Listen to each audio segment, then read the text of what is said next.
The tyrant wants to be good. When I saw the title on this hit webtoon, I expected to see your regular reincarnation story with a cold duke who's a tyrant, but not really. He only kills to defend himself, and his only real flaw is that he's cold and emotionless. But that is not what this story is about. The tyrant in this story isn't a black-haired, red-eyed hunk with 8-pack abs and 0 nipples. This is the story of Dorothea Millanaire, and I want to show you why she is one of the best female leads on Webtoon.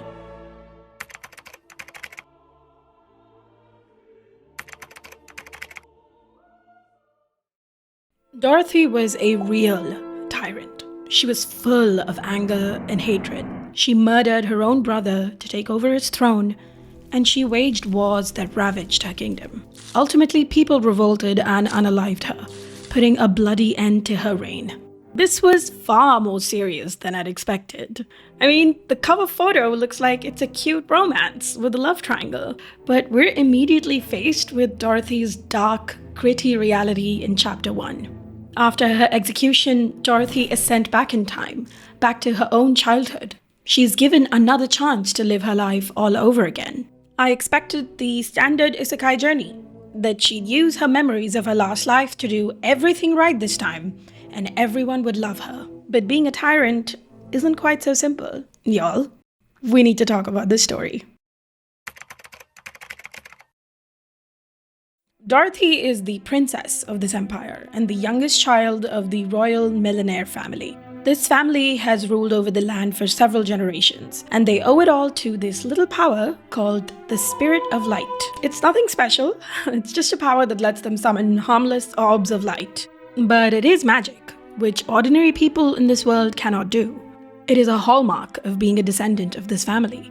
But Dorothy doesn't have the Spirit of Light. The power can dim, even within the family. And while you may not think that's a big deal, Dorothy's father, Emperor Kanan, definitely does. Dorothy's father is an asshole. Sorry, there are no better words for him. The man hates Dorothy. Not only does he neglect her, he verbally and physically abuses her.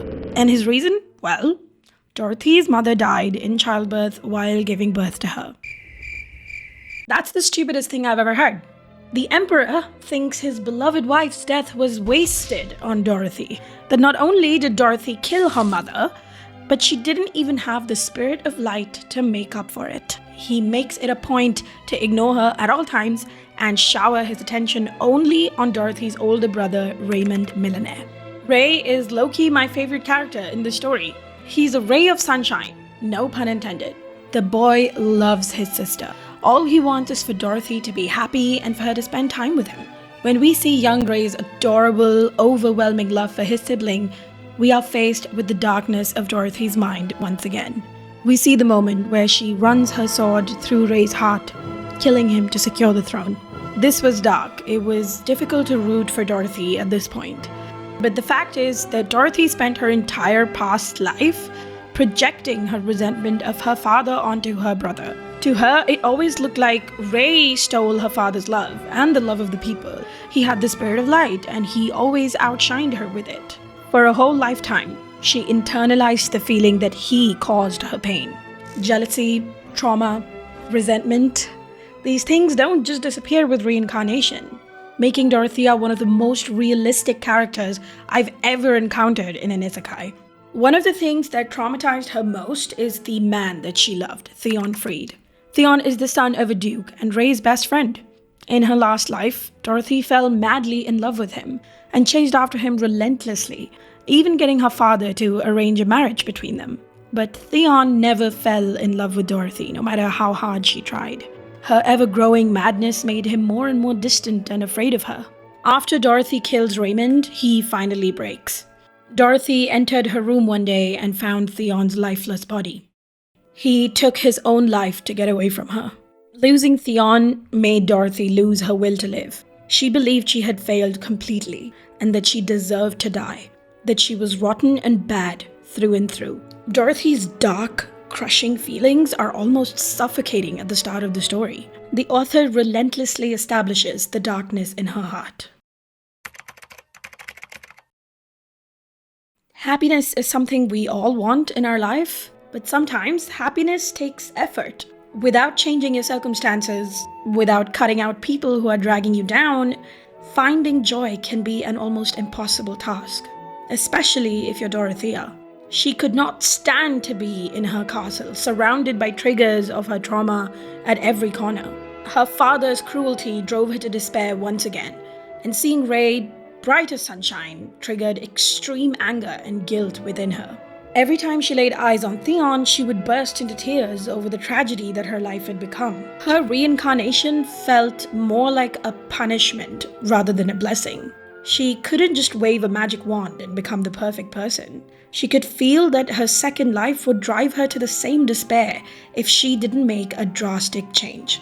She tells the Emperor that she's not going to go to school, and she leaves to stay at a solitary royal castle out on the coast. She gets rid of every single trigger of her trauma, and she desperately puts in effort to be at peace, if even for a brief moment. Dorothy's entire goal in this life is to be a better person, but her growth is difficult and hard-earned. She thinks deeply about all the wrong she did and the impact of her actions in her last life. These thoughts often send her into spirals of self-hatred. She is unable to accept a compliment, and having even a moment of happiness makes her feel terribly guilty, like she didn't deserve to be happy. But she still keeps going. Every step forward was a mountain moved for Dorothea Millanaire. You can put all the effort you want into becoming happier, but it won't work unless you have just a tiny little bit of luck. Dorothy's stroke of luck was the family she found when she finally cut out the people causing her pain. Each of these characters weave beautifully into Dorothy's journey. Let's start with Stefan and Clara. The moment we meet Stefan is stressful because, like many other people, Dorothy killed him in her last life. He was the future commander of the Knights, and in this life, he's assigned to Dorothy to keep her safe.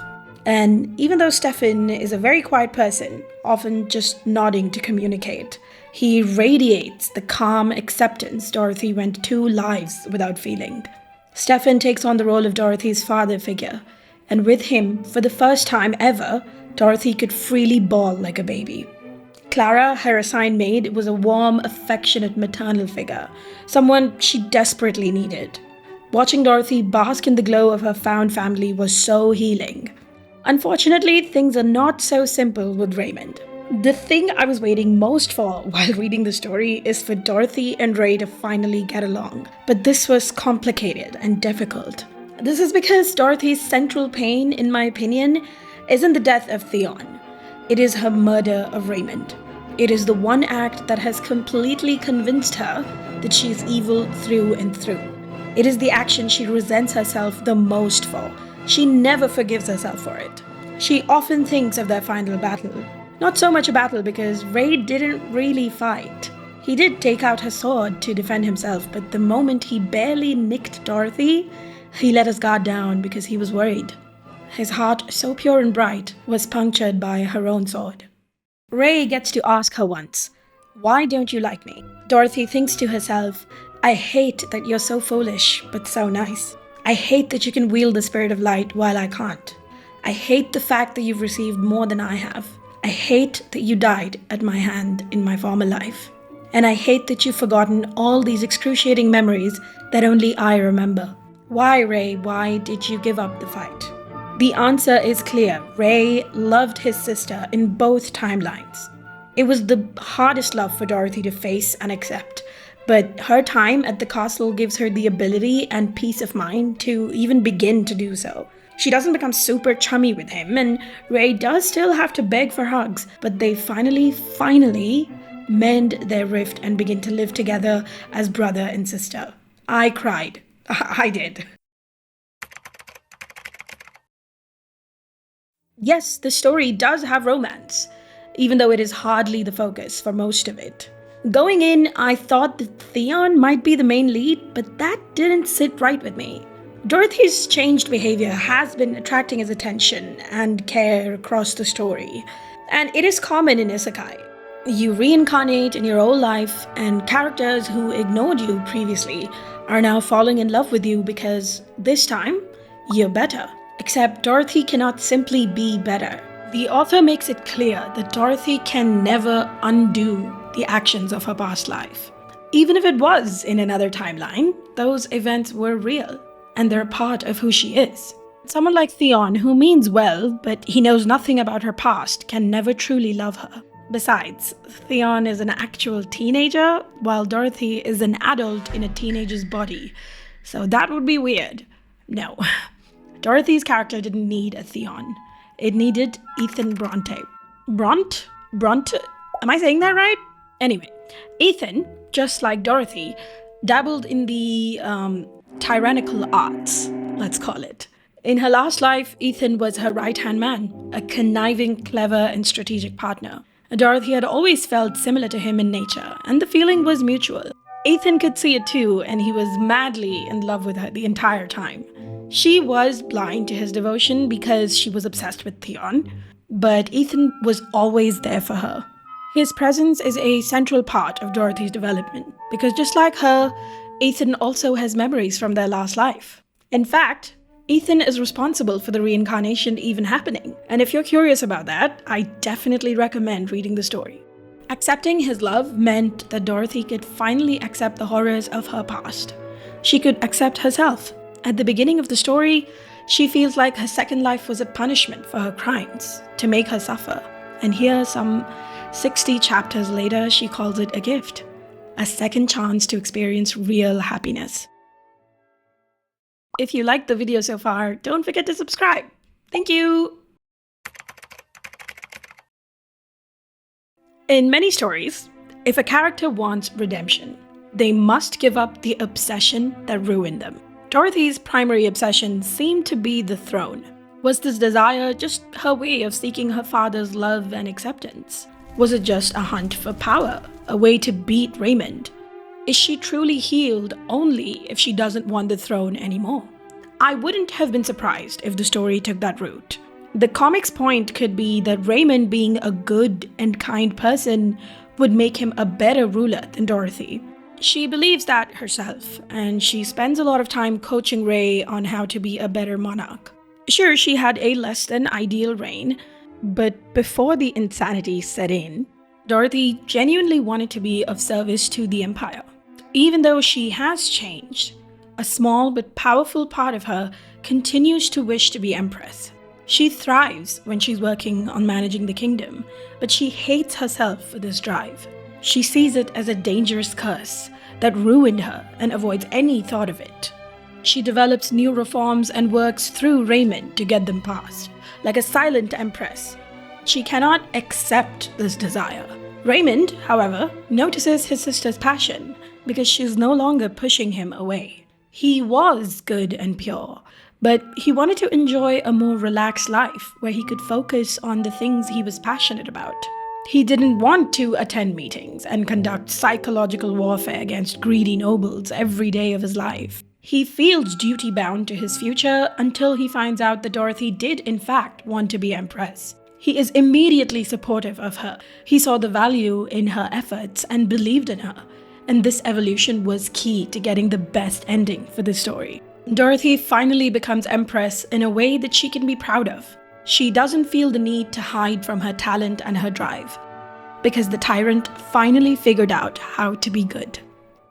In many stories, especially in isekai, it is shockingly easy to neglect your protagonist while building a whole plot around them. Your side characters flourish in flexibility, while the main characters are often left doing just what the plot demands of them. Creating a story that services the journey of the main character is a work of high caliber, and I applaud this author for achieving that. I can't wait to see what they come up with in the future.